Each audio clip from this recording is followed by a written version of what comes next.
Eu disse que iríamos fazer uma evocação do Café Convívio, mas antes deixem-me só promover aqui as Novas de Alegria. As Novas de Alegria este mês dedicadas à família, um tema muito importante, que traz uma entrevista comigo, aqui no meio, e eu vou só ler aqui a introdução, que diz assim: convido Jesus para o seu casamento, é uma entrevista, como foi feita, convido Jesus para o seu casamento para que ele seja testemunha do seu compromisso. Entrevista ao pastor António Gonçalves, da AD Benfica. António Gonçalves é casado há 43 anos com a Hermínia, tem 2 filhas, 2 genros e é avô de 4 netos. É pastor há quase 29 anos da Igreja Assembleia de Deus em Benfica, uma família de famílias. E o resto, os irmãos, passem lá pela Paula, comprem e certamente os irmãos vão ser edificados, não apenas por este, mas por todos os outros artigos que a revista traz. E neste momento, irmãos, o que eu gostava de fazer com os irmãos é fazer uma evocação do nosso Café Convívio. Cheguei a Benfica em 1990, tomei posse do pastorado da igreja no culto de ceia de agosto de 1990. E em 1991, depois de algumas peripécias e de algumas dificuldades, nós inauguramos o nosso Café Convívio no lugar onde começou a igreja em 1968, exatamente no mesmo espaço. Não foi fácil, aquele espaço estava ocupado pela Igreja de Lisboa. Os irmãos sabem, nós éramos uma congregação da Igreja de Lisboa até 1999, e aquele espaço era uma espécie de armazém de literatura de um irmão, do irmão Pombo, um irmão que foi membro aqui da Igreja durante muitos anos, e que usava aquele espaço para ter a sua literatura, porque ele sempre gostou de distribuir literatura, de fazer evangelismo através da literatura. Só que era um desperdício, porque tínhamos ali um espaço praticamente anulado, quando aquilo que o irmão Pombo fazia ali podia fazer no outro lado qualquer, não é? Então, quando ele veio o assunto à Igreja de Lisboa, ao Ministério, porque tudo isto tinha que ser aprovado no Ministério de Lisboa, não foi fácil. Não foi fácil porquê? Primeiro porque uns anos antes, o Desafio Jovem tinha-se separado das Assembleias de Deus. O Desafio Jovem é um ministério que foi fundado em Portugal pelas Assembleias de Deus, mas devido a situações que não cabem aqui, acabou por se separar e havia algumas dificuldades com tudo isto. Depois, não havia nenhuma Assembleia de Deus que tivesse um Café Convívio. Era o primeiro. Aliás, o nosso Café Convívio foi o terceiro Café Convívio de todos. O primeiro Café Convívio foi o Café Convívio da Marques da Silva, que era dirigido diretamente pelo Desafio Jovem. O segundo Café Convívio foi o Café Convívio das Laranjeiras, que estava ligado ao Centro Cristão Vida Abundante. E o terceiro Café Convívio foi o nosso. E foi um tempo muito interessante, porque a igreja tinha passado, a nossa igreja tinha passado também por uma divisão muito grande que tinha acontecido, já depois de eu estar, não é? Foi mais de metade das pessoas, ou pelo menos metade das pessoas foram-se embora, saíram. E foi um tempo de luta, de muita dificuldade, e quando nós pensámos arrancar com este trabalho, não é? E eu vou convidar 3 pessoas deste trabalho para estarem aqui ao pé de mim e eu vou ler aquilo que escrevi, tá bom? Eu vou convidar o Jorge Pereira, o Rui Vilela e a Paula Reis. E o Zé Carlos, depois, para ir ali para o piano. O Zé Carlos faz parte da origem. Eu já vou fazer essa evocação, não é? A Paula, como um dos elementos dos fundadores do Desafio Jovem, da primeira equipa inicial. O Rui Vilela, como fazendo parte de uma família que foi ajudada, é fruto do Café Convívio. E o Jorge Pereira, como sendo um dos primeiros recuperados pelo nosso trabalho. Entre outros que temos entre nós. Eu tinha que escolher alguns e escolhi estes, porque também não podemos estender muito o nosso tempo. Então eu vou ler primeiro e depois vou dar a palavra, primeiramente, à Paula. Então os irmãos ouçam com atenção. E isto é muito importante porque... É muito importante, irmãos, porque a igreja, nós estamos a falar sobre a igreja que Deus sonha, não é? E uma das coisas que para mim é importante, ou que eu considero que é a igreja que Deus sonha, é a igreja com memória. Eu não sei se os irmãos perceberam, não é? A igreja com memória. Porque nós temos tendência a esquecer tudo o que aconteceu e que nos trouxe até onde nós estamos. E achamos que só hoje é que se está a fazer tudo, não é? E isso não é bom, irmãos, porque a igreja, esta igreja, começou há 50 anos atrás. Nós falámos isso o ano passado, em outubro, e começou com pessoas muito simples, com muita dificuldade, mas com muito boa vontade. Hoje acharmos que o que acontece é tudo fruto do eu é um absurdo pleno. Porque nada do que acontece é fruto do eu. Tudo o que acontece é fruto do nós. Do nós. Porque nós todos somos cooperadores e cooperamos em conjunto. E eu quero ler para os irmãos o que escrevi para eu não me dispersar, não é? Porque eu depois quero pregar também daqui a pouco, não é? Então, foi no dia 4 de maio de 1991, depois de um período de 3 meses de formação, que pelas 18 horas inaugurámos o nosso Café Convívio na rua Manuel Múrias, onde em 1968 a igreja havia sido estabelecida. O Café Convívio de Benfica foi o primeiro das Assembleias de Deus e o terceiro de todos. Como eu já disse, Marcos da Silva e Laranjeiras. Foram colaboradores iniciais do Café Convívio o pastor António Gonçalves, que nem devia estar aqui, porque como pastor eu estou em tudo, normalmente. O João Pedro Robalo, que foi o nosso primeiro líder do Café Convívio. O José Carlos Reis, a Paula Reis, a Becas, a Céu Santos, a Fátima Pinto, que era da Pontinha, a Hermínia Gonçalves, que por acaso é a minha mulher, a Ana Reis, o Miguel Reis, o Daniel Simões, o Rafael Pinto e a Nininha, que fazia o trabalho de triagem. Fazia uma espécie de trabalho de secretariado. Esta equipa serviu quase toda ela por mais de 10 anos, à terça-feira e ao sábado, com equipas de rua que iam e traziam os toxicodependentes para o Café Convívio, onde eram aconselhados nas mesas. Havia sempre um tempo de louvor e de partilha da palavra e depois um chá, café e algumas comidas. É óbvio que entre estes toxicodependentes que vinham as famílias também. Eu não mencionei as famílias aqui, mas vinham as famílias.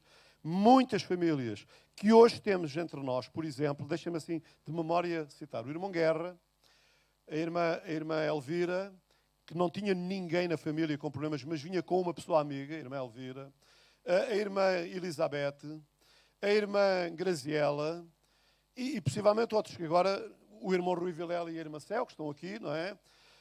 Entre outros que são fruto deste trabalho inicial e que têm permanecido até hoje, e muitos outros estão hoje envolvidos noutros trabalhos, noutros lugares. Esta equipa, que eu acabei de mencionar, serviu quase toda ela por mais de 10 anos, à terça-feira e ao sábado. Já li este parágrafo. Foram os nossos primeiros aconselhados, o Fernando, o Alberto, a Tuxa e a Virgínia. Logo a seguir, o João Barros, Luís Santos, Tiago Cardoso, Marco Costa, Sandro, Cristina Palhinhas, Adriana, Cristina Pereira e Jorge Pereira. Estes 2 cromos, nós temos todo o prazer em tê-los connosco, porque são pessoas muito especiais e que são uma bênção, não é? Uma bênção. Até pelo percurso de vida na vida do Jorge e da Cristina. O Jorge, que foi um homem que andou a consumir drogas duras durante muito tempo, hoje ele é chefe de uma secção dos serviços municipalizados, uma pessoa com responsabilidade. É um dos responsáveis do som na igreja, uma pessoa profundamente envolvida, ele e a Cristina, não é? Então, isto quer dizer que o trabalho, irmãos, o trabalho que se faz, o trabalho tem valor pelos frutos que ele produz, não é? Os frutos que ele produz. E frutos que permaneçam, não é? Frutos que permaneçam. O Zé Carlos enviou-me uma lista de gente que passou pelo programa, e não é exaustiva a lista que ele enviou, é os nomes que estão presentes. Passou muita gente pelo programa, mas pronto, eu só citei os primeiros, não é? Durante o tempo em que o Café Convívio funcionou, serviram nele muitas outras pessoas, que mencioná-las aqui seria exaustivo, mas para todas elas, o muito obrigado. Passaram pelo Café Convívio centenas de pessoas presas aos seus vícios, algumas delas dominadas por demónios, muitas delas não tinham problemas de dependência de droga, mas eram familiares ou amigos destruídos por verem a vida das pessoas que amavam destruídas pelas drogas. Muitas famílias desfeitas e outras à beira da ruptura. Durante todos os anos de serviço neste ministério, vimos a graça libertadora e salvadora de Deus. É verdade que nem sempre o trabalho foi tão profícuo como o desejávamos. Houve alturas em que nos interrogávamos mesmo se valia a pena tanto esforço e se alguma vez veríamos resultados efetivos do nosso trabalho. Muitas foram as vezes em que nos reunimos, tendo apenas uma pessoa para aconselhar, e outras mesmo em que não tivemos ninguém. Ainda assim, devido ao nosso compromisso e persistência, Deus honrou o trabalho e tocou centenas de vidas, das quais algumas estão aqui na igreja, outras estão noutras igrejas e, infelizmente, outras ainda deixaram-se enganar e hoje estão longe de Deus. Mas depois de tudo podemos dizer que sim, valeu a pena. Hoje, quando fazemos 28 anos da inauguração deste ministério, quero deixar uma palavra de reconhecimento e agradecimento. E os irmãos ouçam bem. Primeiramente, à igreja daquele tempo. Porque, enquanto igreja, todos foram valorosos guerreiros de oração e de ajuda à integração daqueles que vinham até nós. Muitas vezes muito mal cheirosos e profundamente mocados e que ninguém absolutamente queria, mas que com muito amor e muita paciência e graça, os amados irmãos foram recebendo e aprendendo a conviver com eles. Ainda me lembro, porque os irmãos sabem, nós fomos falando à igreja, preparando a igreja, que íamos trazer pessoal das ruas, e ainda posso ver os moços entrarem na igreja com uma grande moca em cima e ver as irmãs a agarrar as carteiras no peito. Era normal. Estamos a falar há quase 30 anos atrás e ainda hoje as coisas não mudaram muito. Quando alguém vê um toxicodependente ou coisa do género, fica... Embora hoje a coisa esteja muito mais esbatida, muito mais discreta. Mas foi um tempo de preparação. E então, dizer irmãs e irmãos, não tirem a carteira, deixem estar a carteira, mas mantenham o olho, mantenham a carteira fechada. Não é? Mantenham a carteira fechada, mantenham o olho na carteira, mas não agarrem a carteira, porque isso dá uma nota negativa. Eles vinham mal cheirosos e dava para ver irmãos a saírem do pé deles e ir para o outro lado, por causa do cheiro. Os irmãos, não façam isso. É importante que é para eles se sentirem integrados. E felizmente a igreja foi trabalhando, foi crescendo, e o trabalho do Café Convívio, apesar de eu mencionar apenas o grupo embrionário que trabalhava efetivamente, toda a igreja acabou por estar envolvida. Toda a igreja acabou por estar envolvida. Hoje, quando fazemos 28 anos da inauguração deste ministério, quero deixar uma palavra de reconhecimento e agradecimento, primeiramente à igreja daquele tempo, porque enquanto igreja todos foram valorosos guerreiros de oração e de ajuda à integração daqueles que vinham ter connosco muitas vezes, mal cheirosos e profundamente mocados, e que ninguém absolutamente queria, mas com muito amor e muita paciência e graça, os amados irmãos foram recebendo e aprendendo a conviver com eles. À igreja que hoje somos, estou a falar para hoje, à igreja que hoje somos, quero dizer que a igreja se faz de todos e com todos. E que cada um de vós, independentemente do servir diretamente no ministério ou apenas orando por cada um de nós, que sois uma bênção. Porque, irmãos, eu não defendo a ideia de que toda a gente na igreja é evangelista. Não defendo isso. Aliás, eu não acredito isso e isso não é bíblico. A Bíblia diz que Deus deu uns para apóstolos, outros para profetas, outros, a Bíblia não diz que Deus deu todos para isto. Deu uns para uma coisa, outros para outra coisa. Daqui a pouco na minha mensagem eu passarei por aí. Não é? Agora, eu acredito que todos somos testemunhas. Todos somos testemunhas. Mas ser testemunha é uma atitude de oportunidade. Eu sento-me ao pé de alguém, estabeleço uma conversa e se a porta se abre, eu vou testemunhar para essa pessoa. Não tenho que forçar, não tenho que obrigar, porque quando eu tento forçar, as pessoas tendem a afastar-se. Porque nós não podemos forçar ninguém, nem impor a ninguém aquilo que nós queremos. Nós temos que levar as coisas com a graça de Deus. Lembrem-se, a Bíblia diz que lá, no livro de Atos dos Apóstolos, diz que o Senhor acrescentava à igreja os que iam sendo salvos. Não somos nós, é o Senhor que acrescenta à igreja. Não é? Nós acrescentamos número, mas o Senhor acrescenta vidas verdadeiramente transformadas. Amém? Então, à igreja que hoje somos, quero dizer que a igreja se faz de todos e com todos. E que cada um de vós, independentemente do servir diretamente no ministério ou apenas orando por cada um de nós, que sois uma bênção. não tenho a mínima dúvida de que este foi um trabalho que, pela característica e envolvência, foi determinante no desenvolvimento da igreja que somos hoje. Amém? Irmãos, a igreja que somos hoje deve muito a este trabalho do Café Convívio. Muitas pessoas, irmãos, não imaginam, os irmãos mais novos não imaginam. Eu podia dizer as centenas de pessoas que passaram pela igreja. Umas estão noutros lados, porque vinham de longe, não havia muitos cafés convívios. Nós tínhamos gente que vinha da margem sul ao nosso Café Convívio. Gente que vinha de Sintra e de outros lados ainda mais distantes, de Torres Vedras, que vinham ao nosso Café Convívio, porque não havia outros. Então elas vinham e integravam-se aonde? Na nossa igreja. Hoje, elas começaram a encaminhar-se para igrejas mais próximas da casa delas. O trabalho, e eu quero terminar aqui, para passar o testemunho para eles. O trabalho, ouçam, o trabalho faz-se pela disponibilidade voluntariosa de cada um. O Senhor Jesus foi seguido por imensas multidões, mas no dia de Pentecostes apenas estavam cerca de 120 pessoas. E dessas, apenas podemos mencionar o nome de algumas, as quais levaram por diante a obra do Senhor, a obra que o Senhor Jesus havia vindo estabelecer. Todos eram igreja. A igreja não são só aqueles que vão para a rua trabalhar. A igreja são todos. Amém? Todos. Hoje, enquanto igreja, o meu desejo é que todos sirvam de alguma forma. E Deus tem trabalho para todos. Mas tenho a consciência clara de que nem todos servem da mesma forma. Mas há uma forma na qual todos podemos e devemos servir. Orando. Amém? Orando. Orando pela igreja, orando pelos dons de ministério, orando pelos dons espirituais, orando uns pelos outros, orando. Se o amado se sente vocacionado para fazer mais do que orar, faça-o.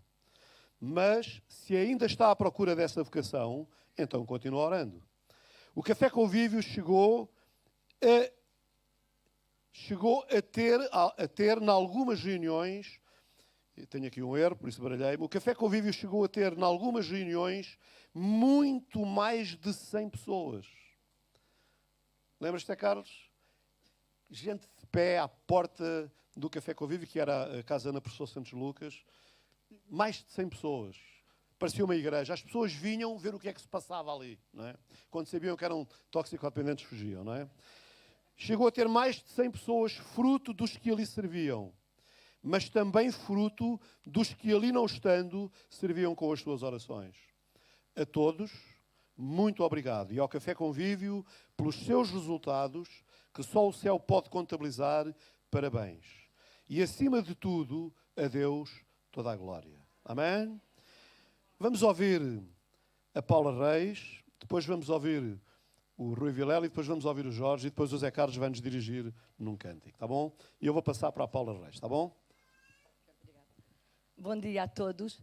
Eu queria ler primeiramente um versículo, que era um versículo que fica em Juízes, que diz assim: Então o Senhor, Deus, ordenou a Gedeão: vá com toda a sua força e livre o povo de Israel dos medianitas.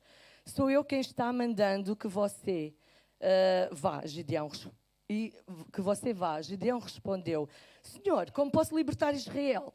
A minha família é mais pobre da tribo de Manassés e eu sou a pessoa menos importante da minha família. Mas o Senhor disse: você pode fazer isso porque eu o ajudarei.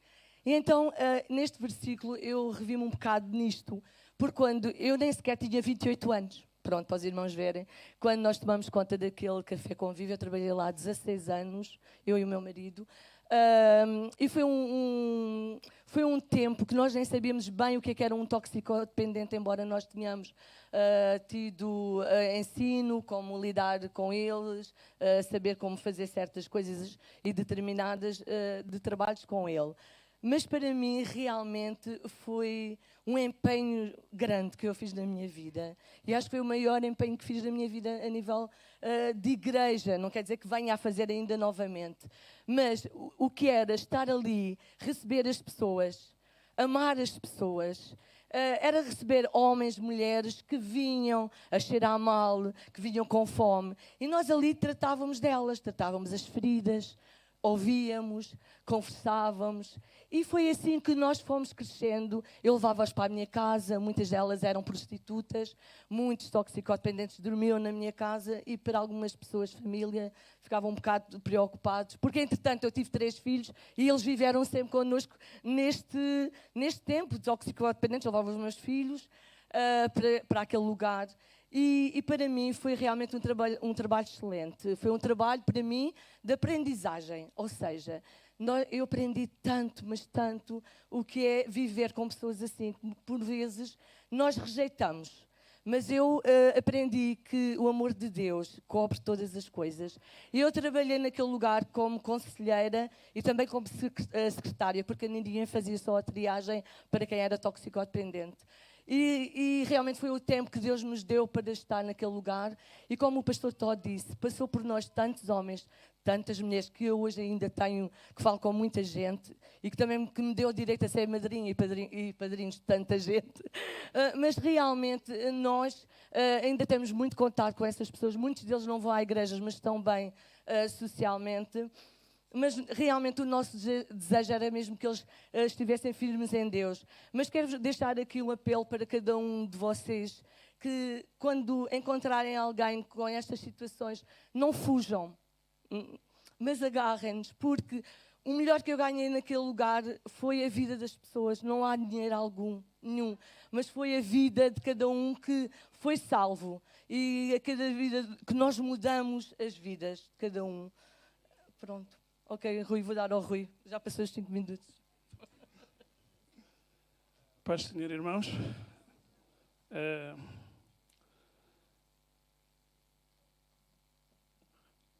Novembro de 96, nós tínhamos a notícia de que tínhamos um filho toxicodependente em casa. Nós já tínhamos algumas suspeitas, mas falávamos com ele, não, isto não se preocupe, que isto não é nada, está tudo controlado, são apenas uma ervasita, um AX e tal. Mas quando descobrimos que, na verdade, ele nem sequer estava a trabalhar, nem sequer estava... E estava completamente agarrado às drogas duras. Fomos a um posto médico e aí começámos a ver a mão de Deus a trabalhar nas nossas vidas. Poderíamos ter sido dirigidos para qualquer lugar, para qualquer instituição, mas fomos dirigidos para um café convívio da Assembleia de Deus de Benfica.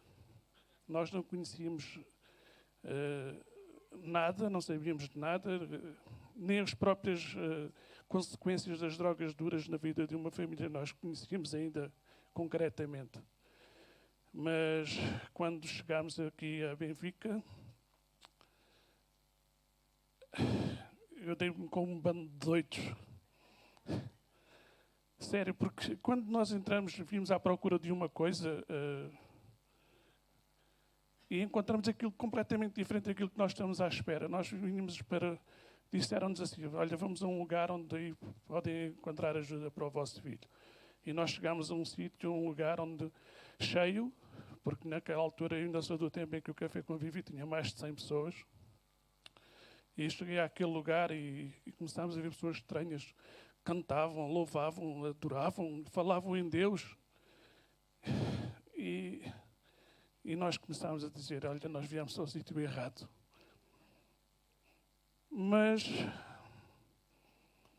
Deus começou a trabalhar, nós começámos a ouvir pessoas, nós começámos...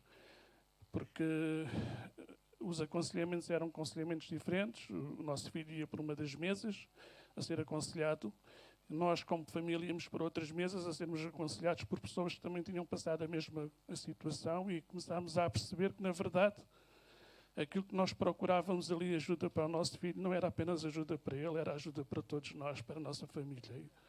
E quando começámos a descobrir que Deus, na verdade, muda, transforma, nós percebemos que havia ali qualquer coisa diferente, não era maluquice. Já começámos a perceber que aquilo não era doidice, era verdade. E nós começámos a ver que transformação não apenas na vida do nosso filho, mas acima de tudo na vida da nossa família. Nós começámos a ser, porque quer queiramos, quer não, as coisas sempre se refletem, não é? E a família estava a ficar destroçada. E nós conseguimos que que Deus continuasse a trabalhar em nós e começasse a restaurar a nossa família, e foi isso que aconteceu. O nosso filho entrou para o programa, fez o programa não completo, não é? Ao fim de 9 meses ele saiu, caiu, voltou a consumir, mas graças a Deus, porque nós estávamos já envolvidos e incluídos na igreja.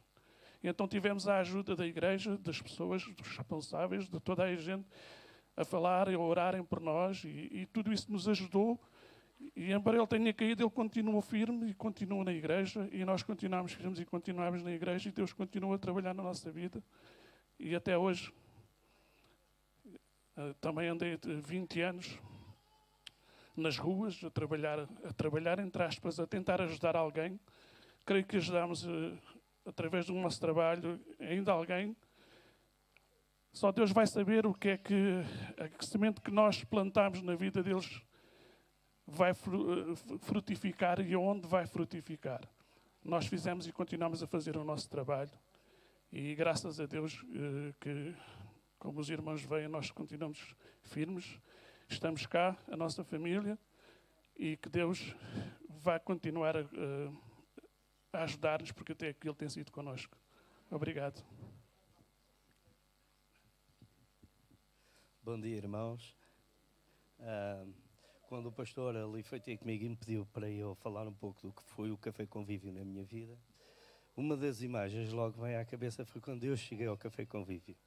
Eu vou pedir desculpa aos irmãos, porque às vezes posso ir dizer alguma coisa que alguém possa ficar um pouco chocado, mas foi aquilo que eu pensei. Eu era caroço, como vocês já perceberam, há 20 e muitos anos atrás, na década de 94, eu consumia mesmo, e bastante. E mais uma vez, que eu já tinha feito algumas paragens, através da medicina do trabalho, da minha entidade patronal e da família, começaram-me a exigir que eu fizesse mais uma desintoxicação. E eu já tinha estado em alguns sítios, alguns centros não de internamento, mas de apoio a toxicodependentes, e entretanto a minha sogra falou-me de um café convívio. E eu, está bem, é mais uma paragem, olha, vamos lá ver o que é isso de um café convívio. E quando eu cheguei, bem, os irmãos não estão bem a ver, eu comecei logo, o meu primeiro pensamento foi logo, que cambada de parolos.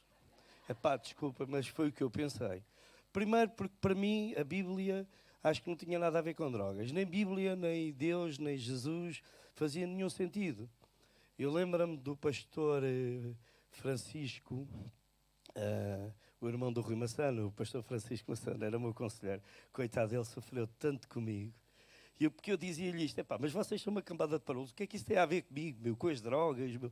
E ele, com a calma dele, com a maneira dele, ele também era muito gozão, depois punha-se na brincadeira comigo, foi-me começando a dar a volta. Mas o que começou a mudar foi eu começar a ver gente que não tinha nada a ver. O caso da Paula, o Zé Carlos, a Estela e outros mais, a Cel, que já lá estavam. E eu comecei a ver, esta gente não tem nada a ver com drogas, vem para aqui à terça à noite, ao sábado à noite, fazer o quê? Estar a levar com a gente. E depois eu via, e realmente é verdade, eu mesmo assim ainda tinha família e consegui ir para lá, com um aspecto horrível, magro, parecia sei lá o quê, mas ainda ia lavadinho e tal. Agora, realmente, havia gente que se sentava lá ao meu lado, que até eu ficava assim um bocado de coisa, mas eu também consumia com eles na rua.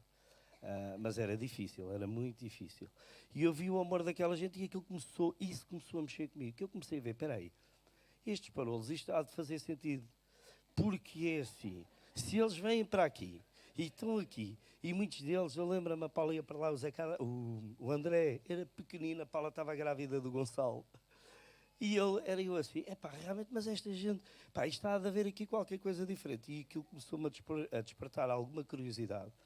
E comecei ali a debater-me, a ter grandes debates com o Chico, e começou alguma coisa a entrar. E aí as coisas começaram a mudar. Eu não me apercebi, só mais tarde, quando estava no centro, é que eu começou a fazer sentido muitas das coisas que eu ouvia naquela mesa. E que eu comecei a ver. E comecei a ver que realmente até a Bíblia e Deus fazia algum sentido na vida do toxicodependente, que era ele que ia libertar. E aí mudou. E depois também, quando eu saí do centro, foi o meu braço direito de apoio aqui na integração. Porque eu, quando cheguei, vinha assim um bocado à nora. E a gente não sabe para que lado é que se há de virar.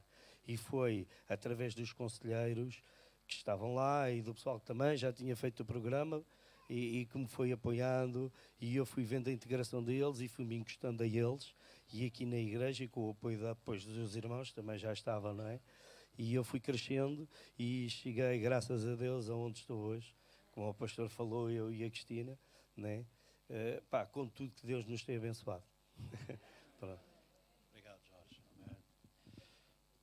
É verdade, houve muita gente que acabou por estar envolvida. Eu, por acaso, precisei da ajuda do Zé Carlos e da Paula para me lembrar dos originais, não é? Outros foram chegando depois, não é? Os originais foram aqueles que eu mencionei mesmo. Mas há aqui muita gente na igreja que esteve envolvida com o Café Convívio. E eu vou pedir a esses que estiveram envolvidos para fazer o favor de subir. Rapidamente. Hoje ainda, está bem? Agora, irmãos, enquanto eles sobem, deixem-me dizer. Hoje nós temos, não o Café Convívio nos mesmos moldes, mas temos uma equipa que está a sair ao sábado para a rua, que vai para o bairro 6 de Maio e vai para outros lugares, uma equipa que é liderada pela Raquel de Jesus. A Raquel de Jesus é que mobiliza, é que estimula, é que vai, a Raquel de Jesus é que leva esta equipa para a rua, regularmente, não é? Então, nós continuamos a fazer o trabalho hoje é diferente, mas continua a desenvolver os seus resultados. E o António Pedro também pode subir, está bem? António Pedro é um dos recuperados do início do trabalho. Aqueles que passaram pelo programa também podem subir, está bom? Rapidamente, não é? O Zé, que está escondido lá atrás. Não está. O Zé não estava. Eu olhei para o Davi, parecia-me o Zé, mas não é o Zé. É o outro, não é? Quem passou pelo Café Convívio, quem esteve envolvido. E vamos ficar todos de pé e nós vamos cantar um coro que era praticamente o nosso coro lema do Café Convívio, que era A Vida Mudou. A vida mudou, não é? O Zé Carlos vai nos dirigir. Zé Carlos vai nos dirigir, porque ele era o mentor dessa música. Muito bom dia a todos.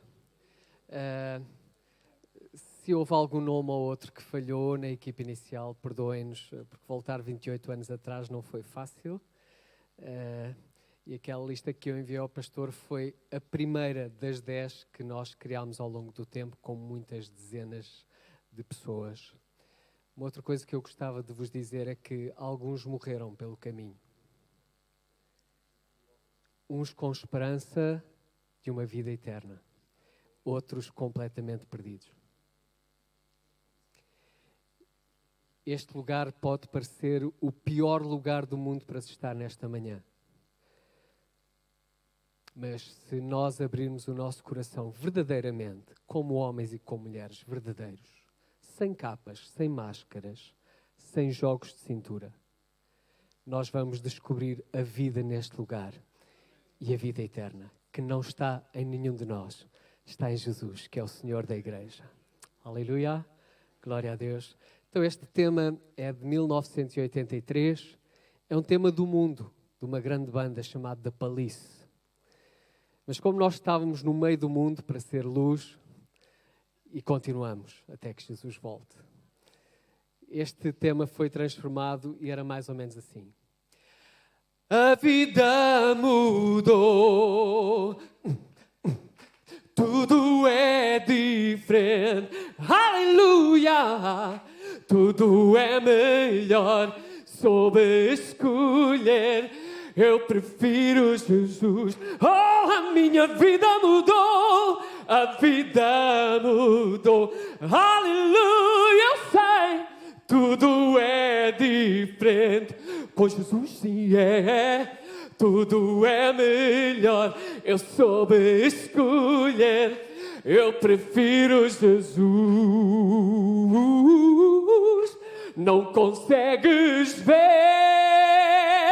mas eu digo, é tão claro sim, oh aleluia, Jesus morreu, oh, por ti e por mim, dá-lhe glória, aleluia, a vida mudou, com Jesus sim mudou, tudo é diferente, aleluia, tudo é melhor, soube escolher, Eu prefiro Jesus, com Ele tudo é melhor.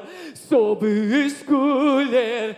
Eu prefiro Jesus, com Ele tudo é melhor. Soube escolher. Eu prefiro Jesus.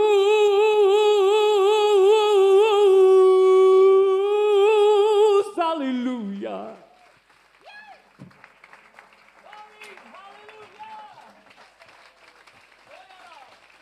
Amém. Amém. Deixem-me só dizer uma coisa que eu já citei, que se chama memória. Memória. Se nós não temos memória do nosso passado, o nosso futuro está comprometido. E é importante, porque nós temos tendência a valorizar apenas o que se vive hoje. E hoje nós só vivemos o que vivemos porque alguém lá atrás viveu o que viveu em favor de nós, ok? E para... Esta salva de palmas foi para Jesus, agora para eles. Uma salva de palmas para eles, porque eles merecem também. Não é?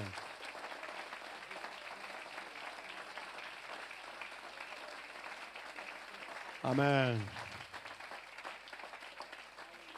Amém. Os irmãos podem tomar o vosso lugar, vocês também. Deixem-me perguntar se está connosco uma jovem, a Jussara. A Jussara está connosco? Não está? Pronto. A Jussara pediu-me para se integrar como membro da igreja, mas vamos fazer isso quando ela estiver, tá bom? Então,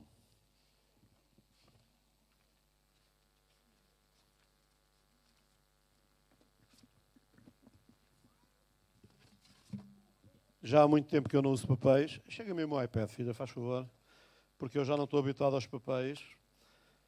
Isto a gente andar aos papéis é um bocado chato, mas pronto, não é?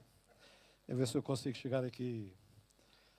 Nós estamos, neste mês, a debruçar-nos sobre o tema A Igreja que Deus Sonha. E nesta manhã eu gostava de me debruçar um pouquinho sobre esta temática, a Igreja que Deus Sonha. Porque a realidade é que todos nós, de alguma forma, temos um sonho de igreja, não é? E a questão é se o que é importante é o que eu sonho, o meu sonho de igreja, ou aquilo que Deus sonha para a igreja. Eu gostava de ler, vou citar muitas passagens bíblicas, muitas mesmo, porque nestas coisas, irmãos, quando se fala de igreja, não é a opinião de cada um que conta. O que conta é o que a palavra de Deus diz, não é? Porque opiniões há muitas. Os irmãos forem à internet, hoje há modelos de igrejas que eu nem sequer nunca ouvi falar, não é? Nunca ouvi falar, não é? E à luz da palavra de Deus, eu só conheço uma igreja, não é? À luz do contexto das Sagradas Escrituras. Só conheço uma igreja que se representa em várias manifestações que devem ser visíveis nessa igreja. Então, os primeiros textos que eu quero ler, Mateus 18, 18, depois 1 Coríntios 1 e 2, e depois 1 Coríntios 15, 9, e diz assim a palavra do Senhor. Portanto, o primeiro texto são palavras do Senhor Jesus. Também eu te digo que tu és Pedro, e sobre esta pedra edificarei a minha igreja, e as portas do inferno não prevalecerão contra ela. O Senhor Jesus diz que Ele mesmo edificará a sua igreja. O apóstolo São Paulo, e deixa-me abrir aqui um parênteses para dizer aos irmãos, nós acreditamos que toda a palavra de Deus é inspirada. Amém? Porque hoje há uma tendência para pôr de parte aquilo que não foi dito pelo Senhor Jesus. E isto é um erro, irmãos, porque toda a palavra é inspirada. Então o que o apóstolo Paulo diz é inspirado também e é a palavra de Deus. Amém? E o apóstolo São Paulo escreve dizendo assim, escreve à igreja em Corinto. A igreja de Deus, que está em Corinto, aos santificados em Cristo Jesus, chamados para serem santos, com todos os que em todo lugar invocam o nome de nosso Senhor Jesus Cristo, Senhor deles e nosso. Quero realçar aqui sim, a igreja de Deus. Paulo usa permanentemente esta expressão. 1 Coríntios 15, 9 diz, porque eu, Paulo, sou o menor dos apóstolos, que mesmo não sou digno de ser chamado apóstolo, pois persegui a igreja de Deus. Então, irmãos, quando nós falamos de igreja, nós precisamos de ter em mente, entre outras coisas, pelo menos 3 perguntas a que precisamos de responder. 3 perguntas que nós precisamos de responder quando nós refletimos sobre o que é a Igreja. E as perguntas são: qual é a natureza da Igreja? Primeira pergunta. Segunda, quais são as suas características? O que é que caracteriza uma Igreja? E a terceira, qual o seu propósito? Irmãos, nós não podemos imaginar a Igreja, nem conceber a Igreja fora desta dimensão. Porque a dimensão que nós precisamos para entendermos o que é uma igreja saudável, o que é uma igreja verdadeira, o que é uma igreja de acordo com as Sagradas Escrituras, precisamos de responder a estas perguntas. Qual a natureza da igreja? Quais as suas características e qual o seu propósito? Só mantendo estas perguntas vivas, nós podemos chegar mais ou menos a uma ideia de qual é a igreja que Deus sonha. Precisamos ainda ter presente outros 2 aspectos. Que a igreja, quando falamos de igreja, há 2 dimensões da igreja, 2 dimensões. A igreja universal e a igreja local. Vocês estão cá comigo? Os irmãos sabem, eu hoje decidi pegar no texto assim, porque eu vou percebendo um ou outro caso em que as pessoas dizem que não há ensino. Então eu vou ensinar, tá bom? Eu vou ensinar, não é? Porque eu penso que há, porque eu preocupo-me em trazer ensino, não é? Mas quando nós pensamos em igreja, podemos pensar sempre nestas 2 dimensões. A igreja universal e a igreja local. E vou ficar preso aqui àquilo que eu escrevi, não é? Enquanto universal, enquanto igreja universal, ela é mística. Mística, o que é que isso quer dizer? É algo que ainda nos é misterioso. Ou seja, nós sabemos que ela há, que existe, mas não temos uma compreensão totalmente clara do que ela é. É mística. Isto significa que ela é a comunidade, ouçam, a comunidade de todos os cristãos verdadeiramente salvos. Porque se os irmãos estirem pela rua a perguntar às pessoas qual é a religião delas, é tudo cristão. No nosso país, 90% são cristãos. São cristãos porque foram batizados na Igreja Católica, mas só foram à Igreja, só vão à Igreja 3 vezes. Agora nem 3 vezes, a maioria vai só 2. É quando nasce, que é o batismo, e vai lá quando morre. E nem vai à igreja, vai ao lado, vai à casa mortuária, não é? Porque nunca mais lá vão. No entanto, eles assumem-se como cristãos. Mas ser cristão não é assumirmos como cristãos. É vivermos como cristãos. O cristianismo não é uma religião teórica, é uma religião prática. Nós ou vivemos e somos, ou não vivemos e não somos. Então, quando falamos de Igreja Universal, os irmãos pensem bem, é a comunidade de todos os cristãos verdadeiramente salvos de todos os tempos. Ora, ela é mística porquê? Porque ela não se reúne toda num lugar. E eu digo toda porque os irmãos já vão perceber o porquê do toda.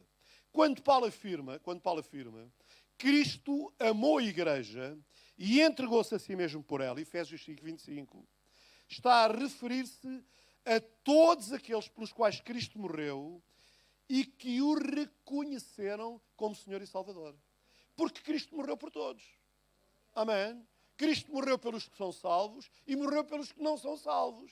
Mas só são salvos os que o reconhecem como Senhor e Salvador e o aceitam como Senhor e Salvador. Amém? Porque se eles não o aceitam como Senhor e Salvador, eles até podem assumir-se, mas não são. Eles não são. Também a igreja é mística, porque nós, no conceito de místico, nós não podemos dizer quem é e quem não é. Porque só Deus conhece o coração de cada um de nós. Amém? Amém? É por isso que eu já tenho citado Moody. Foi Moody que disse, Moody, em certa ocasião, disse: quando eu chegar ao céu, vou ter 3 surpresas. 3 surpresas. Vou encontrar no céu pessoas que eu nunca acreditei que fossem para lá. Porquê? Porque nós só vimos o que está dentro dos olhos, mas Deus é quem conhece os corações. Vou encontrar no céu pessoas que eu nunca acreditei que fossem para lá. Vou dar por falta de pessoas que eu acreditava piamente que iriam para lá. E por fim ele disse: e vou ficar admirado de eu estar lá. Esta concepção de Moody é uma concepção de temor. Coisa que hoje não existe. Ou que hoje está cada vez mais diluída. o temor. Hoje as pessoas acham que podem fazer tudo, ser tudo e ainda continuam cristãos. E isso é uma mentira que o diabo tem implantado no coração de muita gente dentro da igreja. Porque, irmãos, para sermos cristãos, nós não vamos para o céu porque somos batizados. Nós vamos para o céu porque nascemos de novo e porque conformamos a nossa vida à vontade de Cristo. Amém? É isso que nos leva para o céu.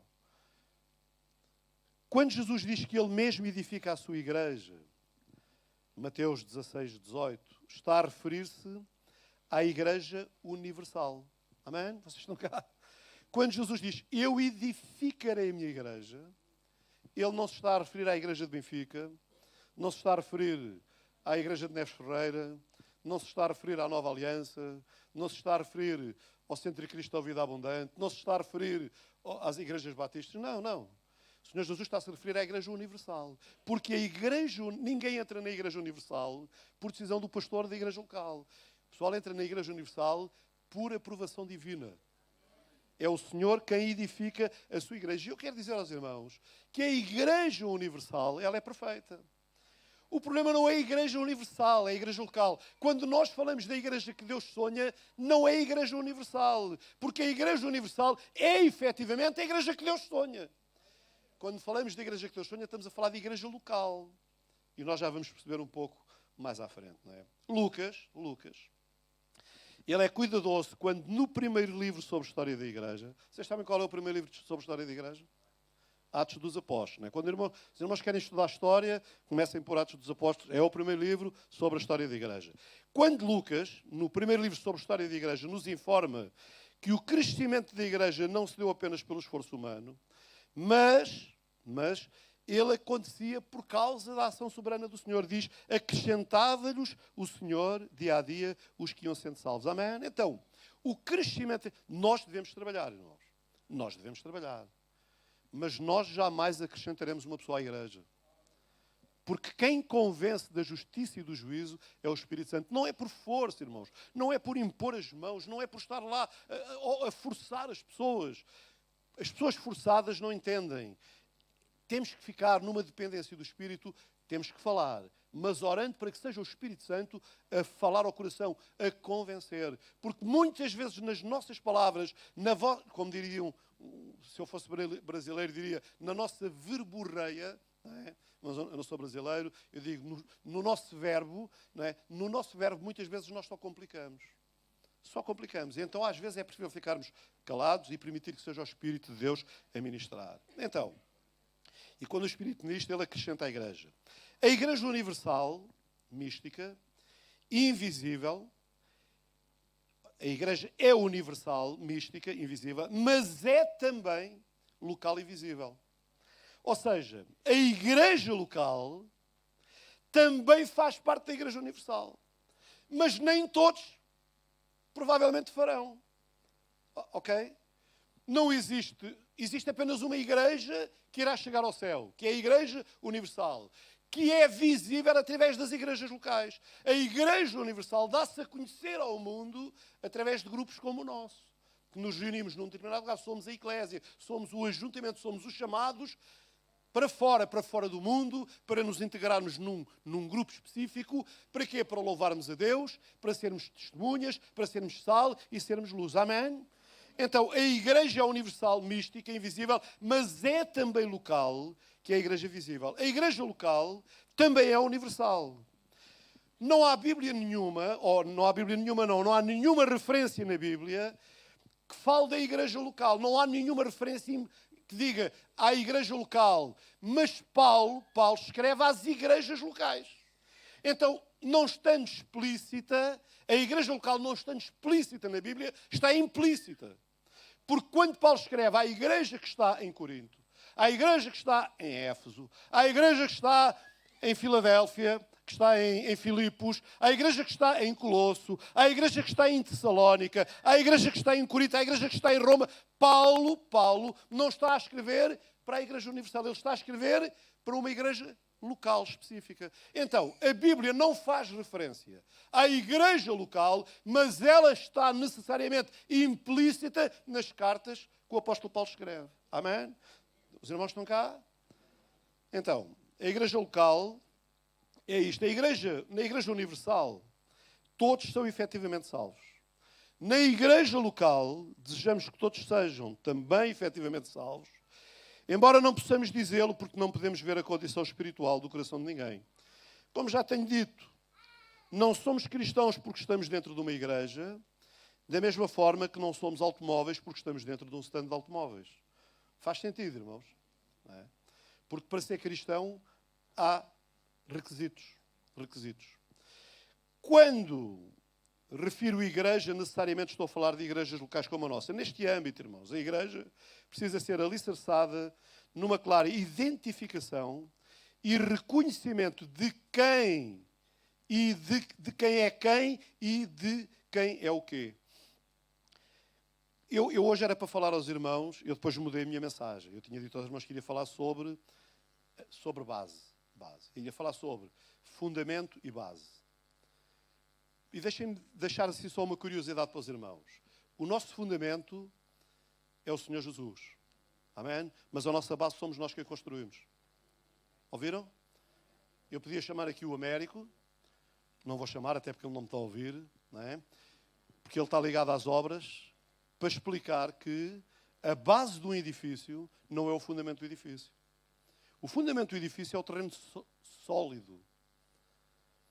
Vai-se cavar até encontrar terreno sólido, rocha. Terreno sólido. E depois, sobre o terreno sólido, estabelece-se o fundamento. O fundamento somos nós que o estabelecemos. O fundamento são as nossas convicções, é a nossa cultura, é a nossa educação, é a nossa formação. Amém? Mas esqueço. Senão eu começo a pregar sobre isso e já saio daqui do meu ponto. Não é? E depois construímos, não é? Depois construímos. Quando nos perdemos numa crise de identificação, precisamos refletir de facto sobre qual é a igreja que Deus sonha, mas mantendo sempre presente o que atrás referi, natureza, características e propósito da igreja. Infelizmente, irmãos, cada vez mais as pessoas procuram igrejas que elas sonham. E infelizmente vivemos numa época em que podemos encontrar igrejas à la carte. A gente escolhe o cardápio e gosta mais desta, gosta mais daquela. As pessoas não estão preocupadas se a igreja está fundada no fundamento sólido, e se está na doutrina, e se está de acordo com o livro. As pessoas não se preocupam com isso. Elas querem uma igreja onde elas se sintam bem. E eu não quero, irmãos, eu não quero. Eu quero uma igreja onde eu seja incomodado pela palavra. Porque no dia em que eu achar que está tudo bem comigo, eu já estou perdido. Porque eu preciso de ser incomodado. A palavra tem que despertar as minhas convicções. A palavra tem que despertar a minha consciência. A palavra tem que trazer temor à minha vida. E o temor necessariamente implica que a minha vida vá mudando. Porque eu não posso ter temor e continuar a fazer tudo da mesma maneira. Os irmãos percebem? Percebem ou não percebem? Então, igrejas à la carte, ao gosto de cada um ou segundo as motivações de cada um. Ouçam, a igreja não é o que eu quero que ela seja, mas sim o que Deus quer que ela seja. Amém? É muito difícil hoje ser pastor. Não está ali nos meus apontamentos. Porque o pastor hoje vive esta pressão de ser aquilo que as pessoas desejam que ele seja. Não gostei nada da pregação. Não gostei nada disto, não gostei nada daquilo. Eu já tenho estado à porta e há pessoas que já me têm dito: pastor, hoje parece que teve a pregar para mim. E eu estranho esta dica, porque, irmãos, eu prego sempre para si. Eu não tenho sermões encomendados, eu prego sempre para si.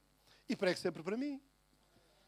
E eu espero que os irmãos ouçam. Há dias em que eu estou numa outra frequência, o Espírito Santo tem muitas frequências, e eu sou simpático, sou agradável.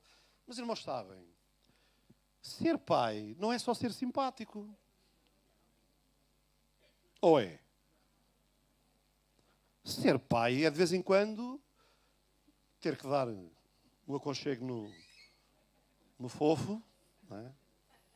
Alguém aqui é pai? Eu hoje ninguém, hoje é tudo mãe. Ser pai, às vezes, é dar um puxãozinho de orelhas, não é? Ser pai, às vezes, é pôr de castigo. Não pelo castigo em si, mas pela disciplina. Porque o castigo nunca deve ser penalizador, deve ser sempre estimulador de correção. Amém? Então, não temos na Bíblia uma declaração do que é uma igreja verdadeira, embora tenhamos algumas referências a igrejas falsas. Os irmãos podem ver em 1 Coríntios 10:20, 12:2, Apocalipse 2:9, 3:9, fala de igrejas falsas, igrejas entregues à sinagoga de Satanás, não é? Mas nós temos, por exemplo, e eu falei da memória, não é? Falei da memória. Nós temos, por exemplo, dois personagens da história recente da igreja, da Idade Média, do final da Idade Média, portanto já da Idade Moderna, Lutero e Calvino. Lutero e Calvino, nós temos uma grande dívida para com estes homens. A Reforma, vocês estão comigo ou não? Nós temos a dívida da Reforma a estes homens, não é? E estes dois reformadores, com cosmovisões diferentes, eles concordaram em grande parte sobre o que seria uma igreja verdadeira. A declaração de fé luterana, chamada Confissão de Augsburgo, os irmãos sabem que eu sou professor de História, não é? Então eu ando sempre de volta destas coisas, não é? A declaração de fé luterana, chamada de Confissão de Augsburgo, de 1530, definia a igreja como, ouçam, a igreja verdadeira como a congregação dos santos, na qual o Evangelho é ensinado corretamente e os sacramentos também são ministrados corretamente. Nada de complicado. Doutrina correta e sacramentos corretos. O batismo e a Santa Ceia. Amém? Doutrina correta, porque, irmãos, quando a doutrina não é correta, ou quando a doutrina corre mais do que na palavra, corre nas influências de A, B ou C, a igreja dilui-se. A igreja dilui-se. Porque, irmãos, eu não sigo os livros do Kenneth Hagin, não sigo os livros do Kenneth Copeland, não sigo os livros do Reinhard Bonnke, eu sigo a Bíblia. A Bíblia, a Bíblia. É a Bíblia. E eu não ando na experiência de A, B ou C. Eu ando na experiência que eu tenho na Palavra de Deus. É a minha própria experiência. Porque Deus, ouçam, Deus não inventou a colonização. Vocês percebem? O Senhor não quer que eu seja igual a B ou C. O Senhor quer que eu seja igual a mim próprio. É por isso que o Senhor não fez duas pessoas iguais. É por isso que não há duas pessoas digitais iguais. Deus ama a minha forma de ser, mas quer-me aperfeiçoar no propósito dEle. Mas é como eu sou que Deus me quer usar. Não é como vocês querem que eu seja. É como eu sou. E, irmãos, no dia em que eu deixar de ser como eu sou e passar a ser o que os outros querem, eu já me perdi. Já me perdi. Numa igreja com mais de 300 pessoas, se eu fizesse a vontade de toda a gente, isto era uma anarquia completa. Uma anarquia completa. Não é? Então, irmãos, não pode ser, não pode ser. A igreja que Deus sonha, a igreja local que Deus sonha, é a igreja que vem à palavra. Que vem à palavra. E agora, irmãos, passando pela palavra, deixem-me citar algumas coisas do que é a igreja que Deus sonha. Eu vou apenas citá-las, porque eu estou na minha página. Estou na minha página 3 e eu tenho 10 páginas. E eu não vou ser mesmo longo. Então, eu vou citar algumas coisas que os irmãos precisam de... E vou citar os textos bíblicos, para os irmãos entenderem. Então, a igreja que Deus sonha, primeiramente, é a igreja corpo. Amém? A igreja corpo. Nós somos um corpo. Não é? E como corpo, não é cada um a puxar para o seu lado. Não é cada um a dizer o que quer ou como quer. Como corpo, caminhamos todos no mesmo sentido. Irmãos, a minha cabeça não pode ir para um lado e as minhas pernas para o outro. Eu vou-me espalhar ao comprido. E se a igreja é apresentada como um corpo, significa que, como corpo, nós precisamos de caminhar todos no mesmo propósito. E ouçam, irmãos, ouçam. O Senhor Jesus era o cabeça da Igreja Universal e é o cabeça da Igreja Local. Mas na Igreja Local, ele tem outro cabeça, que é o anjo da Igreja. E o anjo desta Igreja, enquanto os irmãos aceitarem, sou eu.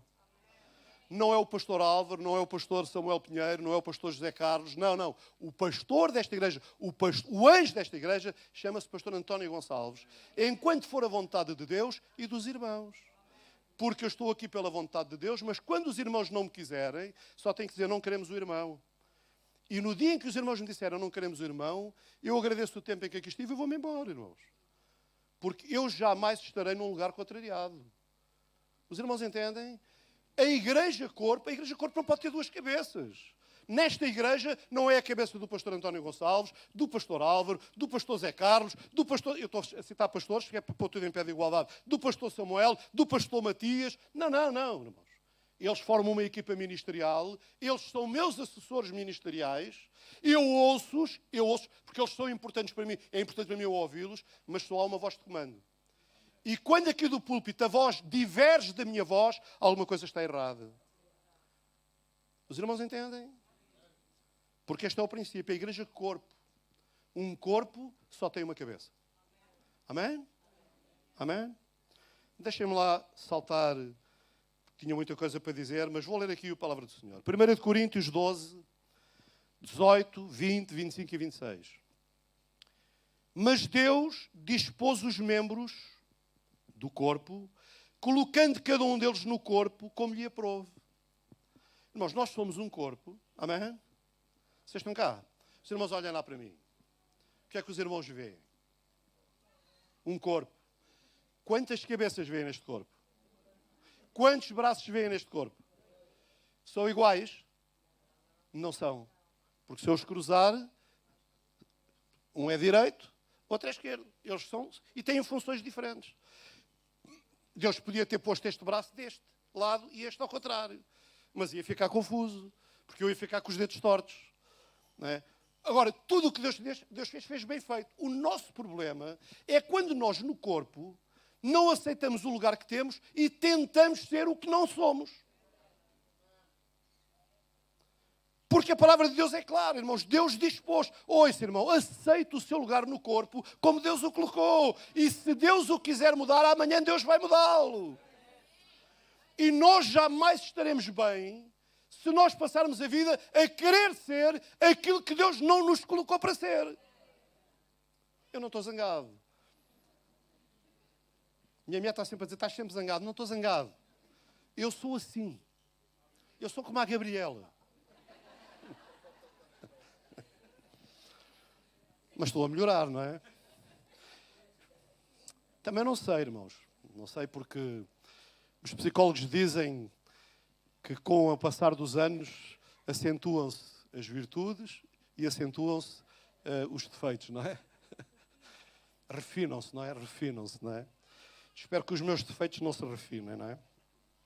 Então, ouçam. Não podem os olhos dizer à mão, não precisamos de ti, nem ainda a cabeça aos pés, não preciso de vós, para que não haja divisão no corpo. Porque, irmãos, quando cada um quer fazer aquilo que não é a sua função, promove a divisão. E a igreja, corpo, não é para estar dividida, é para estar juntos. Já lá vamos, não é? Pelo contrário, cooperem os membros com igual cuidado em favor uns dos outros, de maneira que se um membro sofre, todos os outros... de maneira que se um membro sofre, todos sofrem com ele, e se um deles é honrado, com eles todos se regozijam. Outro aspecto que é a igreja que Deus sonha. Portanto, o primeiro aspecto da igreja que Deus sonha é que a igreja é uma igreja corpo. O segundo aspecto é que é uma igreja una. E uma igreja una não é uma igreja onde há unicidade de pensamento. Há unidade na diversidade. Vocês estão cá? Nós não temos que pensar todos da mesma maneira, mas na diferença tem que haver uma voz de comando e andarmos todos nessa voz. Amém? Vocês estão comigo? A igreja, como organismo vivo, é uma família em Cristo. Somos irmãos, por isso cantamos. Eu sou da família... Não cantamos, já cantámos, não é? Pronto. Deixem-me ler o ensino da palavra de Deus. O ensino da palavra de Deus, porque eu tenho que saltar as explicações. Efésios 4, 3 a 6 diz: esforçando-vos diligentemente por preservar a unidade do Espírito no vínculo de paz. Ouçam, há somente um corpo e um Espírito. Amém? Como também fostes chamados numa só esperança da vossa vocação. Há um só Senhor, uma só fé, um só batismo, um só Deus e Pai de todos, o qual é sobre todos, age por meio de todos e está em todos. O Senhor Jesus orou dizendo, a fim de que todos sejam um. Como és tu, ó Pai, em mim e eu em ti, também sejam eles em nós, para que o mundo creia que tu me enviaste. O apóstolo São Paulo, escrevendo aos Gálatas, capítulo 6, versículo 2, diz: levai as cargas uns dos outros e assim cumprireis a lei de Cristo. Amém? E nós só podemos levar as cargas uns dos outros quando as conhecemos. Em Atos 2,44 diz, todos os que creram estavam juntos e tinham tudo em comum. Então a igreja precisa de ser una. A riqueza da igreja não está na unicidade, está na unidade, na diversidade. Amém? Os irmãos, imaginem que todos vocês eram tão bonitos como eu. Eu perdi a beleza. Para ver se vocês acordam. Irmãos, a beleza está nisto. É nós olharmos uns para os outros. Olha, um tem o nariz mais comprido, outro tem o nariz mais curto. Uns têm as orelhas assim, outros têm as orelhas assim, tipo Mr. Spock. Mr. Spock é assim, não é? Todos, a nossa diferença...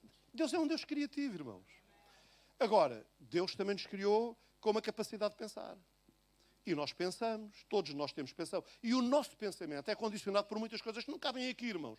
É condicionado pela nossa educação, é condicionado pela nossa profissão, é condicionado pelas pessoas com quem nós convivemos.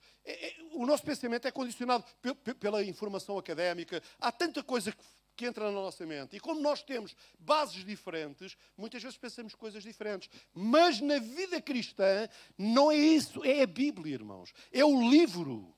É o livro. E não é o que o livro, não é pôr o livro a dizer o que eu quero. É eu dizer o que o livro quer dizer. Porque Deus não é Deus de confusão. Terceiro aspecto. A igreja que Deus sonha é uma igreja cristocêntrica. Irmãos, o centro da igreja é Cristo. Se nós tiramos Cristo da nossa mensagem, não estamos aqui a fazer absolutamente nada. Nada. Cristo é a nossa mensagem. Desde o primeiro capítulo de Gênesis até ao último capítulo do Apocalipse, Cristo é omnipresente. Então, Ele é a nossa mensagem. Vejam o que a palavra de Deus diz. Efésios, capítulo 1, versículo 22 e 5, 23.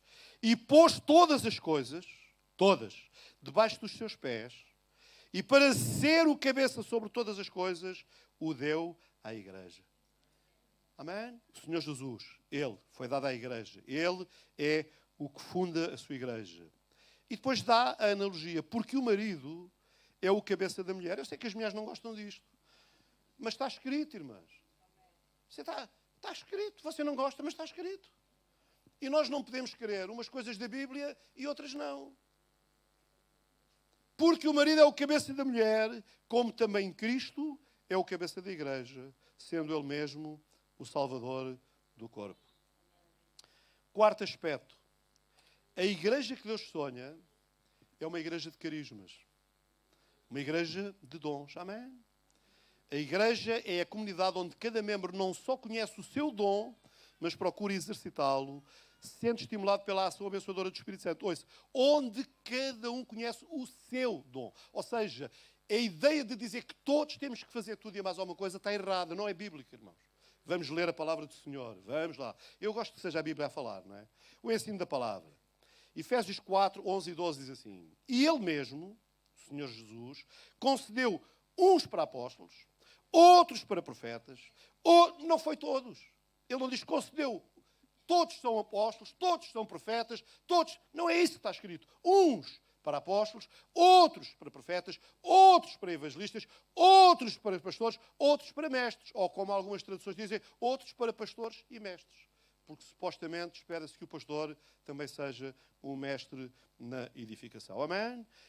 Com vista ao aperfeiçoamento dos santos para o desempenho do seu serviço, para a edificação do corpo espiritual. Ou seja, estes dons são dados para ensinar a igreja, para que a igreja como corpo faça. Vocês estão cá? A ideia que a igreja tem de que os pastores é que têm que fazer tudo é errada. Porque a função é os pastores ensinarem para a igreja fazer. Mas vamos ler um outro texto que eu ainda gosto mais. 1 Coríntios, capítulo 12, versículos 1 a 12. Eu disse que ia ler a Bíblia, não é? E vou ler. Então diz assim. A respeito dos dons espirituais, não quero, irmãos, que sejais ignorantes. Sabeis que outrora, quando erais gentios, deixáveis conduzir-vos aos ídolos mudos, segundo erais guiados. Por isso vos faço compreender que ninguém que fala pelo Espírito de Deus afirma anátema Jesus. Por outro lado, ninguém pode dizer Senhor Jesus senão pelo Espírito Santo. Ora, ouçam bem, ora, os dons são diversos, mas o Espírito é o mesmo. E também há diversidade nos serviços. Portanto, há dons e serviços. Mas o Senhor é o mesmo. E há diversidade nas realizações. Mas o mesmo Deus é quem opera tudo em todos. Agora ouçam com atenção. A manifestação do Espírito é concedida a cada um visando um fim proveitoso. Então, é o Espírito que dá, irmãos. É o Espírito que dá. O Espírito dá a cada um. E o Espírito dá a um e não dá a outro. Ele é soberano. É ou não é? Vocês estão cá ou não? Então o Espírito dá a cada um conforme lhe apraz. E ele usa uma pessoa. É por isso, irmãos, que eu penso, não vou fazer doutrina disso, penso quando o Senhor Jesus enviava os discípulos 2 a 2, enquanto um ministrava, o outro orava. Não é? E não era sempre o mesmo a ministrar, era conforme o Espírito dirigia. O problema é que nós queremos fazer tudo. Achamos que somos self-made men, self-made women, que fazemos tudo, sabemos tudo e temos os dons todos. Não temos. A única pessoa que teve os dons todos sobre a terra foi o Senhor Jesus Cristo. Então, e também há diversidade, a manifestação do Espírito é concedida a cada um visando um fim proveitoso. Ouçam, porque a um é dada mediante o Espírito a palavra de sabedoria. E a outro não é o mesmo. E a outro, segundo o Espírito, a fé. E a outro, isto é o corpo em operação. Amém? É o corpo. Os irmãos imaginem, faz sentido eu ter os dons todos e vir aqui e os irmãos estarem aqui como espectadores? Faz sentido nenhum, irmãos. Eu tenho o meu dom e os irmãos têm o vosso dom. E no momento em que Deus quer usar, Deus usa a cada um, dando a cada um o dom. O dom. E Ele usa naquele momento. E mais, há momentos em que o Senhor nos dá um dom, apenas uma vez na vida não volta a dar. E eu tenho isto por experiência. Os irmãos sabem, eu não gosto muito de falar de mim. Não gosto mesmo de falar de mim. E não vou falar. Eu ia partilhar alguma experiência, mas não vou falar. Não vou falar porque irmãos, nós somos apenas cooperadores de Deus. Ouçam. A minha consciência é que eu sou um cooperador de Deus. Não há nada que eu faça que mereça ser destacado. Quem merece ser destacado é aquele que faz em mim. Ele é que merece ser destacado. E eu destaco ele. Porque... esqueçam.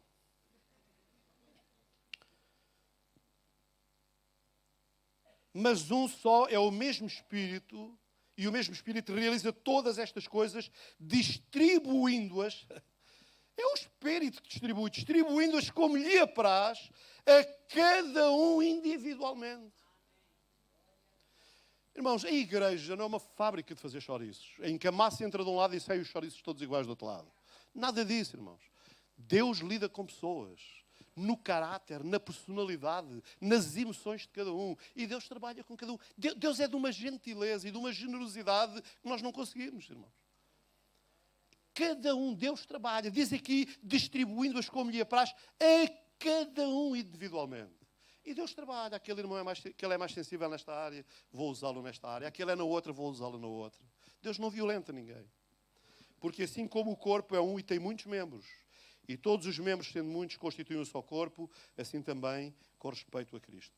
E o último aspecto que eu vou falar, irmãos, que eu tenho mesmo que terminar. A igreja que Deus sonha é uma igreja serva. Amém? Uma igreja que serve. Mateus capítulo 10, versículos 42. O Senhor Jesus disse: e quem dera beber, ainda que seja um copo de água fria, a um destes pequeninos, por ser este meu discípulo, em verdade vos digo, que de modo algum perderá o seu galardão. Marcos 10, 45 diz: pois o próprio Filho do Homem não veio para ser servido, mas para servir e dar a sua vida em resgate de muitos. Deixem-me apenas citar os outros pontos. A igreja que Deus sonha é uma igreja vitoriosa. Amém? Uma igreja vitoriosa. A igreja que Deus sonha é uma igreja de amor. Amém? Os irmãos podem ler, há tantos textos bíblicos a respaldar isto. Leiam 1 Coríntios 13, está lá tudo, não é? A igreja. A igreja. Paulo escreve à igreja. A igreja que Deus sonha é reconciliadora e perdoadora. Amém? Tenho pena de não ter tempo para falar disto tudo, não é? E o último ponto que eu tenho aqui, a igreja que Deus sonha é uma igreja... Tenho ali uma palavra que eu não quero usar, não é? Eu vou mudar a palavra. É uma igreja arejada. Não é porque tenha as janelas abertas, não é nada disso. Uma igreja arejada é uma igreja que não está fechada àquilo que está a acontecer nos dias de hoje. Ou seja, irmãos, eu converti-me há 50 anos atrás. Seria loucura minha acreditar que a igreja de hoje era a igreja de há 50 anos e querer dirigir a igreja como a igreja era dirigida há 50 anos. Não é possível. A igreja daqui a 10 anos será diferente daquela igreja que nós temos hoje. Não é? Mas uma igreja arejada é uma igreja que está atenta aos ventos de mudança, mas que nunca sai do seu fundamento. Amém? Está aberta aos ventos de mudança, vai procurar ir ao encontro dos desafios que se lhe colocam à frente, e agora já. Mas, irmãos, o fundamento nunca pode ser desvirtuado. Porque o fundamento da igreja está sobre aquele que a edifica. Ele disse, eu edificarei a minha igreja. Amém? Amém?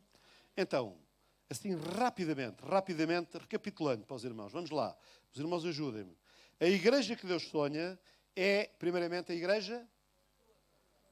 Digam lá todos. Igreja? Segundo, a igreja que Deus sonha é uma igreja una. Amém? Terceiro, a igreja que Deus sonha é uma igreja... Vocês estão todos desafinados. Ó. Digam lá, a igreja que Deus sonha é uma igreja? Continuam desafinados. É uma igreja? Está a melhorar. Aleluia. A igreja que Deus sonha é uma igreja de carismas. Amém. A igreja que Deus sonha é uma igreja serva. Uns decoraram uma coisa, outros decoraram outra. A igreja que Deus sonha é uma igreja... Amém. Quantos aqui são vitoriosos? Levantem lá a mão. Irmão, é que nós às vezes achamos que ser vitorioso é não ter problemas. Não. Ser vitorioso é vencer no meio dos problemas. É os problemas virem sobre nós e não nos atirarem abaixo. Eles agitam-nos, batem-nos, mas nós permanecemos de pé. Podemos até dobrar os joelhos.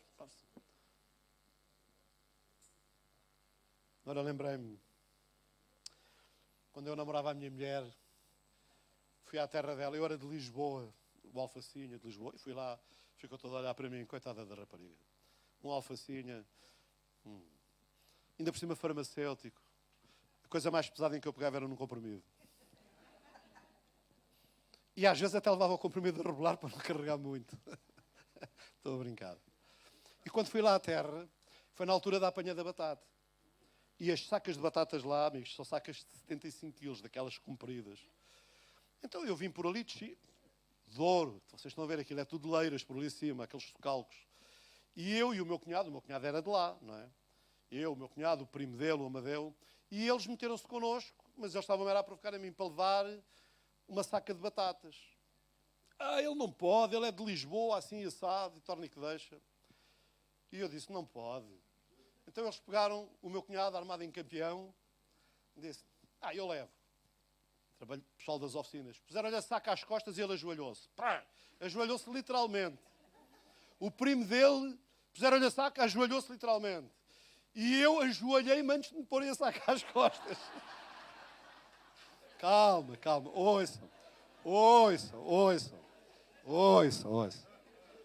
Ouçam, que é para eu contar tudo, não é? Eu ajoelhei-me, puseram uma saca às costas e devagarinho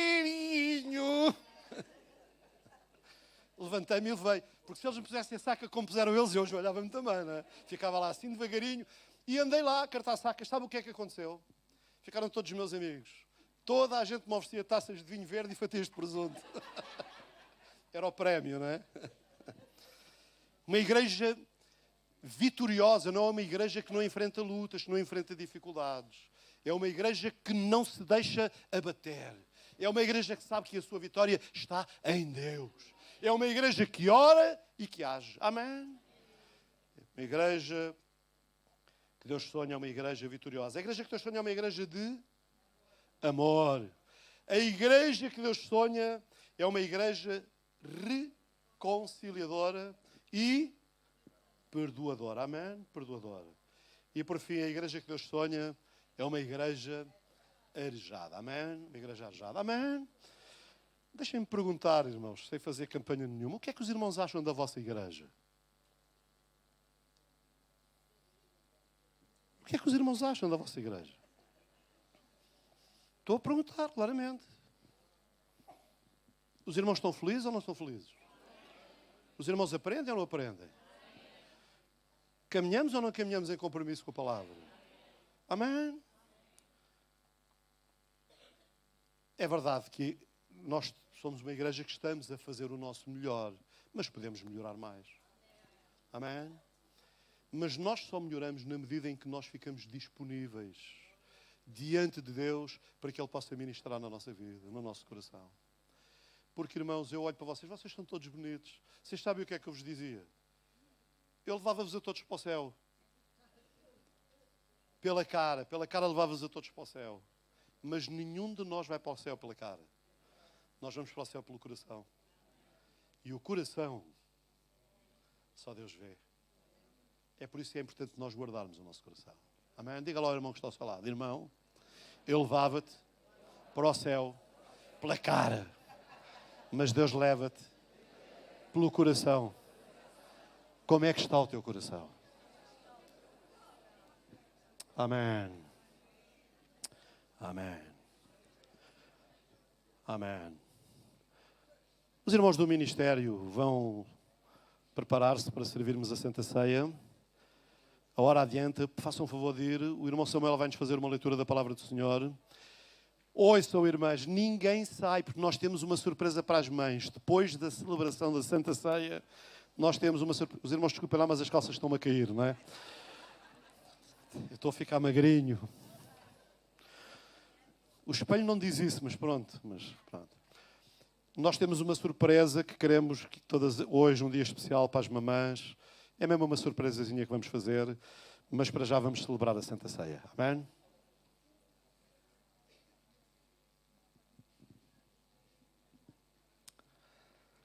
A paz do Senhor a todos os irmãos. Vamos fazer uma leitura na palavra do Senhor a respeito deste memorial que nós vamos celebrar desde já, ou desde seguir alguns momentos. Mas antes vamos fazer a leitura da palavra de Deus. E na mesma sintonia de tudo aquilo que nós ouvimos desta igreja que Deus sonha e que é a igreja que observa estes princípios que nós encontramos aqui na palavra de Deus a respeito deste memorial. E a palavra de Deus diz em 1 Coríntios, no capítulo 11, a partir do versículo 23. 1 Coríntios, capítulo 11, a seguir ao versículo 23, ou incluindo o versículo 23. Porque eu, diz o apóstolo Paulo, recebi do Senhor o que também vos entreguei. Que o Senhor Jesus, na noite em que foi traído, tomou o pão e, tendo dado graças, o partiu e disse: isto é o meu corpo, que é dado por vós, fazei isto em memória de mim. Por semelhante modo, depois de haver ceado, tomou também o cálice, dizendo: este cálice é a nova aliança no meu sangue. Fazei isto todas as vezes que o beberdes em memória de mim. Porque todas as vezes que comerdes este pão e beberdes o cálice, anunciais a morte do Senhor até que Ele venha. Por isso, aquele que comer o pão ou beber o cálice do Senhor, indignamente será réu do corpo e do sangue do Senhor. Examine-se, pois, o homem a si mesmo, e assim coma e beba do cálice. Pois quem come e bebe sem discernir o corpo, come e bebe juízo para si. Eis a razão porque há entre vós muitos fracos e doentes, e não poucos que dormem. Porque se nos julgássemos a nós mesmos, não seríamos julgados. Mas quando julgados, somos disciplinados pelo Senhor para não sermos condenados com o mundo. Nosso bom Deus e Pai, muito obrigado por este privilégio que Tu nos concedes de sermos igreja, igreja de Jesus. Tu é igreja e nós o somos por causa do Teu grande amor, por causa daquilo que Jesus Cristo realizou a nosso favor na cruz, quando Ele morreu em nosso lugar, derramou o Seu sangue, ofereceu o Seu corpo, e nesta manhã estamos a celebrar este memorial, recordando uma vez mais, na nossa mente, no nosso coração, em nosso espírito, muito aquilo que Ele fez a nosso favor. Nós exultamos na Tua presença. Nós queremos apresentar diante de Ti o nosso reconhecimento e a nossa gratidão, porque agora somos igreja, Teus filhos, e o seremos não apenas agora, mas por toda a eternidade, em função daquilo que Ele fez. Queremos tomar, Senhor, ó Deus, estes símbolos em boa consciência, baseados e fundamentados única e exclusivamente nos méritos de Jesus Cristo, sabendo que Tu és o nosso Senhor e Salvador.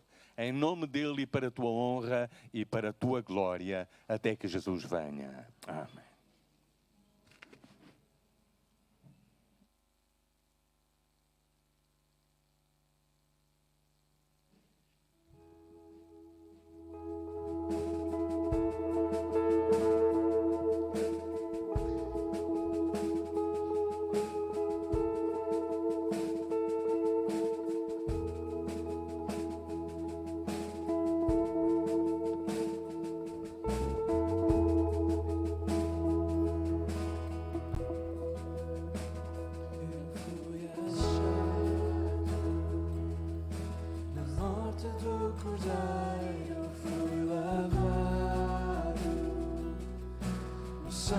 Derramado, eu fui comprado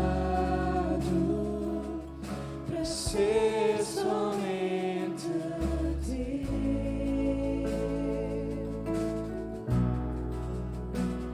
Eu fui amado, mesmo antes de nascer, fui resgatado para a vida viver com teu amor. Ser somente teu,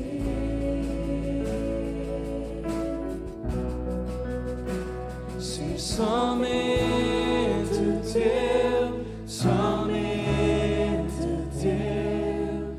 Ninguém mais quero pra mim. Ser somente teu, somente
Enquanto comiam, Jesus tomou o pão e, abençoando-o, partiu e o deu aos discípulos, dizendo: tomai e comei, isto é o meu corpo. Tomai e comei, diz o Senhor.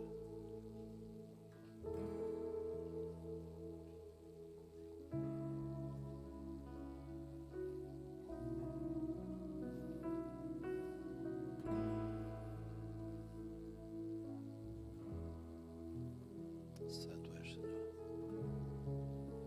Santo, santo, santo é o teu nome. Obrigado, Jesus. Então ele tomou o cálice e, tendo dado graças, deu aos discípulos, dizendo: bebei dele todos, isto é o meu sangue, o sangue da nova aliança, que é derramado por muitos para a remissão dos pecados. E digo-vos que desta hora em diante não beberei deste fruto da vida até àquele dia em que o beba de novo convosco no reino do meu Pai. Tomai e bebei, diz o Senhor.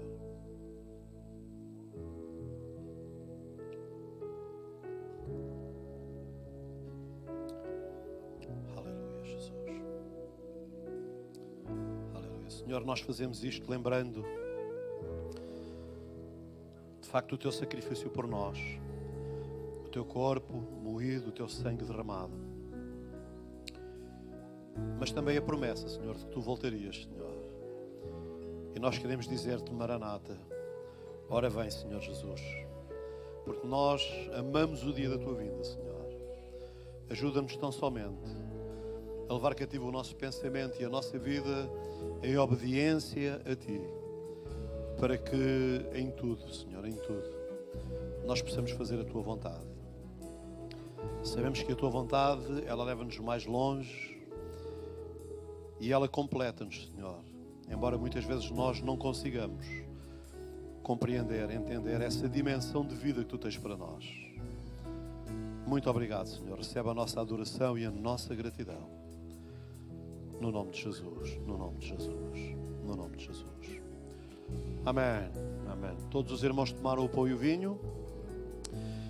Eu disse mais ou menos no início do culto, volto a dizer, Pastor Álvaro não está connosco, porque uma igreja aqui relativamente perto de nós, relativamente perto, o pastor precisou de se ausentar por força de circunstâncias e ligou-me a pedir se eu podia dispensar o pastor Álvaro para lá estar, e como o nosso propósito também é abençoar, não é? Então o pastor Álvaro não está, porque está a ministrar numa outra igreja para ajudarmos aquele ministério também, tá bom?